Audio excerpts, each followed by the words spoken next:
기도합니다. 자비하신 하나님, 오늘도 기도회로 주님 앞에 나왔습니다. 우리의 마음을 부드럽게 하사 우리가 주님 앞에 긍휼을 있게 하여 주시옵소서. 감사드리며 예수님의 이름으로 기도드립니다. 아멘. 자, 말씀 에스겔 2장 7절 말씀인데요. 같이 읽겠습니다. 시작. 그들은 심히 배역한 자라. 그들이 듣든지 아니 듣든지 너는 내 말로 고할지어다. 아멘. 오늘 말씀의 제목입니다. 비참함부터 시작입니다. 비참함부터 시작입니다.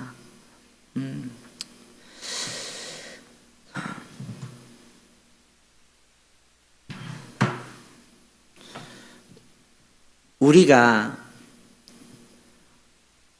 언제 비참하다는 단어를 써요?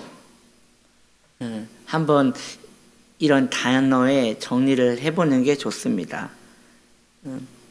비참하다. 언제 비참하다는 단어를 쓰죠? 대체로 뭔가 무시를 당할 때 비참한 생각이 드나요? 아니면 뭘 사야 하는데 못 샀을 때 비참한 생각을 드나요? 저는 지금 문득 떠오르는 게 이런 생각이 들어요.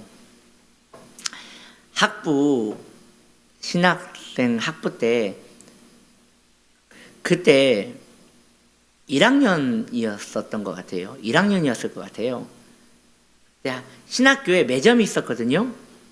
이 매점에 갔는데 그때 친구들하고 여러 명이서 간 거예요. 한 5명인가 갔던 것 같아요. 그런데 거기에서 자기가 이제 먹을 걸 다 하나씩 샀어요. 컵라면 같은 걸 샀어요. 그런데 모두 돈을 안 내는 거예요. 누군가 낼 줄 알고 다 따라온 거예요. 그래서 그 5명이 그 컵라면을 다 놓고 다시 다 나왔어요. 그게 언제적 얘기예요. 근데 지금도 이렇게 생각이 나는 거 보면 제가 그때 굉장한 비참함을 느꼈던 것 같아요. 참 그걸 바라보는 매점 아줌마도 참 한심하게 봤을 것 같고 그때 참 멋쩍게 나왔던 것 같아요.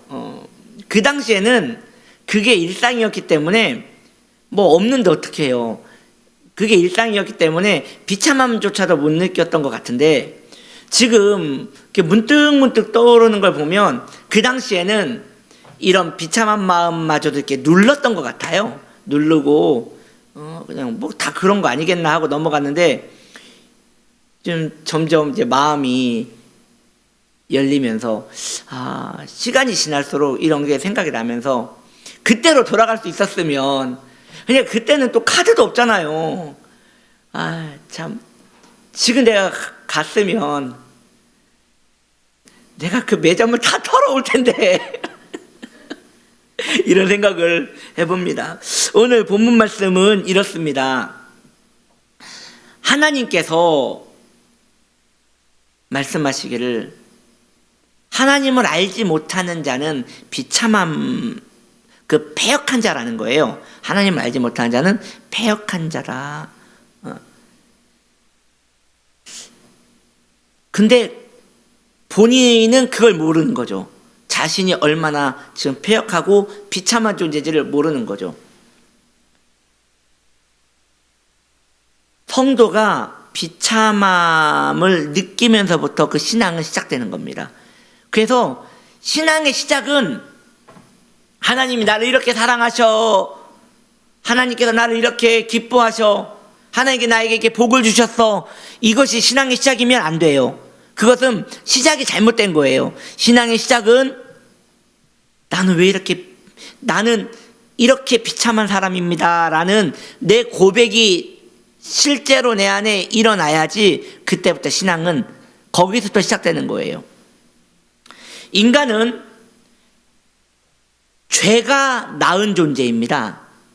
인간을 누가 낳았어요? 죄가 낳았어요. 왜? 나를 잉태한 내 어미가 죄인이란 말이에요. 그래서 그 죄가 나를 낳은 거예요. 그래서 나는 태어나면서부터 죄와 버무러져 태어난 존재인 거예요. 그래서 내가 죄인지 죄가 나인지 구분하기도 어려운 것이 내 존재라는 것입니다. 그래서 인간은 선한 일로 구원을 받을 수 없습니다. 선한 일 속에서도 죄의 동기가 있기 때문이에요. 죄가 나와 버무려져 있기 때문에 내가 선한 일을 해요. 그런데 그 선한 일 안에 죄가 들어가 있어요. 악한 동기가 들어가 있어요. 이게 인간인 것이에요. 이게 내 비참함인 거예요. 나로 인하여 나의 죄로 인하여 내가 얼마나 비참한 존재인지는 우리 스스로도 알 수가 없어요. 그래서 더 비참한 거예요. 어느 정도는 교리 공부를 통하여 이해는 할 수 있겠지요. 내가 비참한 존재구나. 생각을 해보니까 정말 비참한 존재일 수도 있겠다라고 생각은 할 수 있겠지만, 이해는 할 수 있겠지만, 나의 전 존재적으로 정말 이해하기는 쉽지 않은 거예요. 아마 우리가 이해한다면, 그것을 내가 정말 이해한다면 충격을 받고 고함을 지를 것입니다.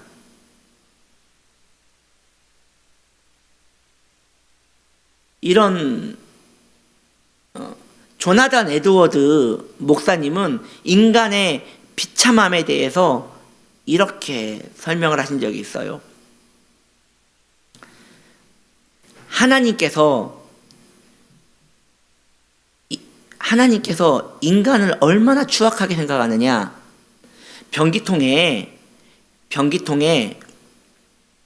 그 물을 내리면 이제 싹 내려가는 그 변기통에 거미 한 마리가, 사람의 손에 다리 긴 거미 한 마리가 사람의 이 손가락에 이렇게 잡혀 있는 거예요.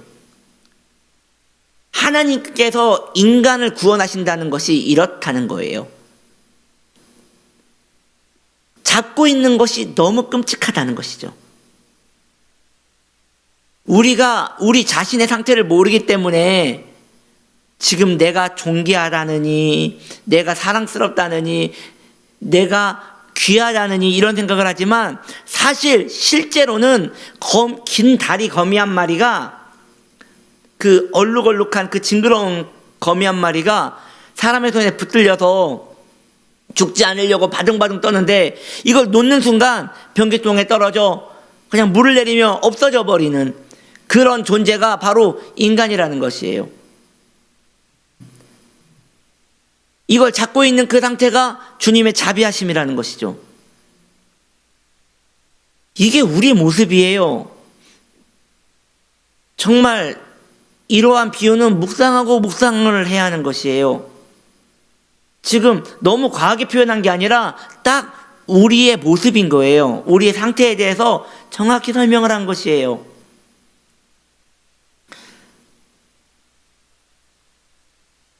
그 이유는 우리 안에 있는, 왜 우리가 나의 비참함을 이해하지도 못하고 깨닫지도 못하느냐? 그 이유는 우리 안에 있는 죄가 그것을 거부하기 때문입니다. 그러니까 내 안에 있는 죄의 DNA가 내가 비참함을 느끼면 본인의 정체가 드러나기 때문에 우리 안에서 거부하는 거예요. 그런 생각을 아예 하지 못하도록 내 모든 전 감각을 밀어내는 거죠. 자신의 존재가 드러나는 것을 끔찍히 싫어하는 죄의 본성은 성도의 마음속 깊은 곳에 숨어서 영향력을 행사하고 있는 것이지요. 우리는 하나님을 원하지만 온전하게 의지하지는 못하고 있습니다. 그것도 원인은 같습니다. 죄가 그렇게 만드는 거예요. 내 안에 죄가 계속 영향력을 행사하는 것이죠. 하나님을 온전하게 의지하려면 내가 하나님이 얼마나 필요한 존재인지를 깨달아야 하거든요.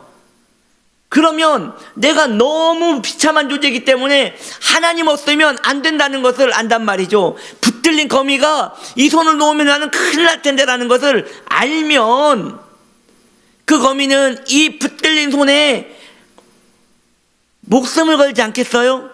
그런데 지금 본인의 상태를 알지 못하면 거기에서 놀고 있더라는 것이죠. 우리는 얼마나 비참한 존재입니까?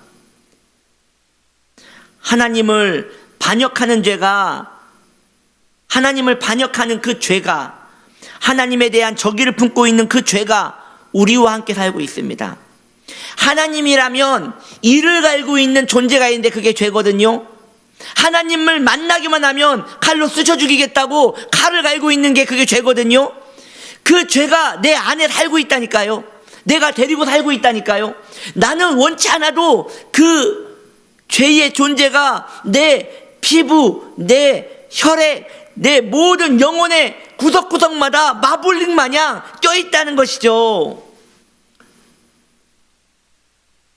이런 자신을 깊이 이해할수록 성도의 은혜는 빛을 발하게 되는 것입니다. 그러므로 성도는 하나님의 은혜를 묵상하기보다는 하나님이 나를 이렇게 사랑하시는구나 이런 것들을 묵상하기보다는 내 안의 비참함을 묵상하는 것이 옳을 것입니다. 이런 비참함이 아직도 내 안에 있어서 하나님을 온전히 사랑하지 못하는 것에 대한 아픔이 있어야 하는 것이에요. 그러니까 내가 은혜를 못 받아요. 그건 당연한 것이에요. 은혜를 받는 것이 기적이지, 내가 은혜를 못 받고 내가 계속 삐뚤어지고 내 안에 악한 성향들이 일어나고 너무도 당연한 것이에요. 마땅한 길을 가고 있는 거예요. 비참한 존재가 비참하게 빠져가는 것이 뭐가 문제란 말입니까? 얼마든지 그렇게 돼야 하는 것이에요. 멸망의 길로 가고 있는 중인 것이죠. 오늘 우리 주님께서 우리의 영혼의 눈을 열어주사 내 안에 비참함을 알게 해주시기를 바랍니다.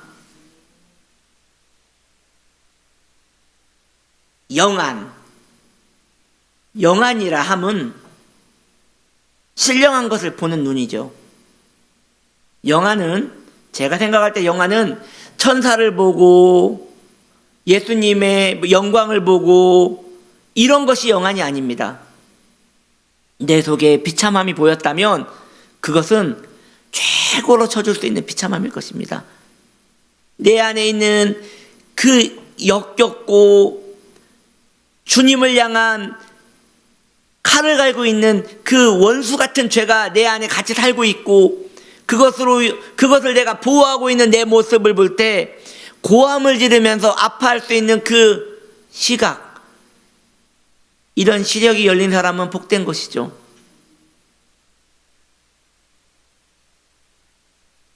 초대교회에 제일 먼저 일어난 일이 무엇입니까? 베드로의 설교를 들은 그 유대인들이 그 설교를 듣고 자기의 비참함이 느껴진 거예요.